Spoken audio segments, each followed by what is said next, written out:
Invece parliamo di clima. Questa mattina siamo andati a Teolo nella sede di ARPA Veneto per parlare del caldo record che è stato registrato in questo mese di aprile, ma non solo, anche per capire che cosa ci aspetterà in questi giorni. Sentiamo. Un caldo record per il mese di aprile con temperatura al di fuori della media stagionale di questo periodo. Oggi siamo venuti nella sede di ARPA a Teolo dove avvengono le rilevazioni del meteo. Con me c'è il dottor Barbi e siamo venuti a farci spiegare come mai questo cambiamento.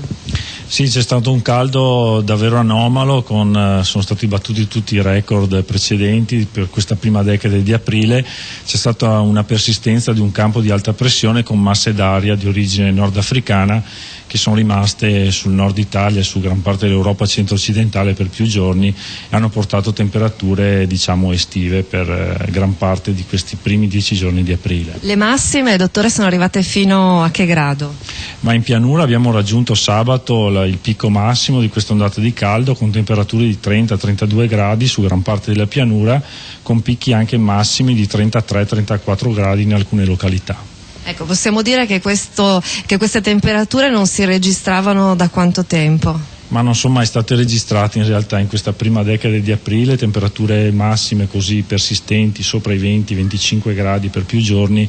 Dalle nostre rilevazioni non sono mai state registrate. Probabilmente è stata l'ondata di caldo per questi primi 10 giorni di aprile la più intensa perlomeno degli ultimi 50 anni, probabilmente anche del secolo per molte stazioni.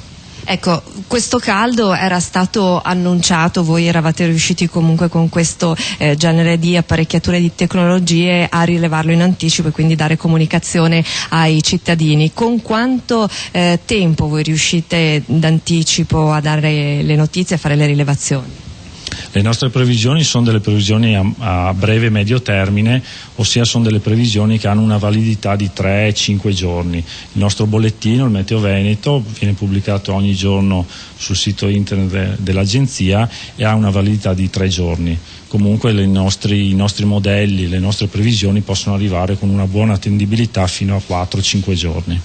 Un caldo record per il mese di aprile, possiamo parlare di una fase che è stata temporanea o sarà così anche prossimamente? No, proprio con oggi è previsto un cambiamento, è in arrivo un fronte freddo che valicherà le Alpi tra il pomeriggio e la serata odierna, porterà dei rovesci, dei temporali localmente anche intensi e la massa d'aria verrà completamente ricambiata, per cui da domani avremo un calo netto delle temperature. Giornate che saranno per lo più variabili ma con temperature che si riporteranno sulla media del periodo, quindi temperature massime che in pianura potranno raggiungere i 18-19 gradi circa. Quindi si rientra nella norma per quel che riguarda il mese di aprile? Sì, si rientra sicuramente nella norma sia come temperatura che come variabilità tipica di questo mese. Caldo record in aprile, tante volte magari nel mese di agosto abbiamo delle temperature che sono invece più basse della media, magari poi nel mese di ottobre si ritorna a vedere la colonnina del termometro che sale. Secondo lei le stagioni sono cambiate? Beh, che fa parte un po' della variabilità interannuale che c'è tra un anno e l'altro, c'è questa variabilità tipica delle nostre latitudini. Se guardiamo al passato un certo cambiamento climatico c'è stato, lo abbiamo registrato anche noi in Veneto, con che la cosa più eclatante è l'aumento delle temperature sia per quanto riguarda le minime che le massime. Si è riscontrato negli ultimi 50 anni in particolar modo un aumento delle temperature. Per quanto riguarda le precipitazioni invece che siamo a livelli pressoché stazionari o in leggero calo. Una cosa che io non ricordo nel tempo sono i temporali violenti che si registrano in particolare nel periodo estivo. Ci sono state negli ultimi anni varie nubifragi, trombe d'aria che hanno creato dei veri disastri qui in Veneto. Come mai questo cambiamento?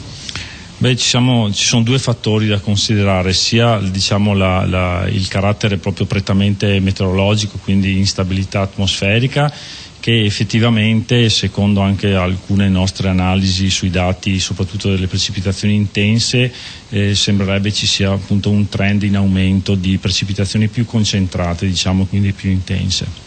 Dall'altro lato c'è il territorio che è molto più urbanizzato rispetto a una volta, per cui i danni anche di un temporale tra virgolette normale sono aumentati nel corso degli anni, proprio perché il territorio si è maggiormente antropizzato e quindi probabilmente i danni sono maggiori anche per quello. Alle nostre spalle c'è un video che riprende un po' quello che sta per avvenire. Sì, dalle immagini dal satellite si può vedere l'arrivo del fronte freddo che sta per valicare le Alpi.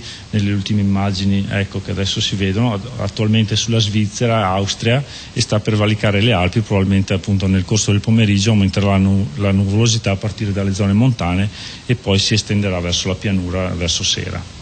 Quindi abbiamo parlato della serata, e per domani cosa ci aspettiamo? Per domani il tempo è in miglioramento, sarà più fresco, una certa variabilità nel corso della giornata durante le ore centrali, però precipitazioni pressoché assenti, se non qualche locale piovasco. Però ecco, diciamo che la giornata sarà soleggiata, mentre per giovedì aumenterà un po' la nuvolosità, però le precipitazioni saranno pressoché assenti, clima più fresco.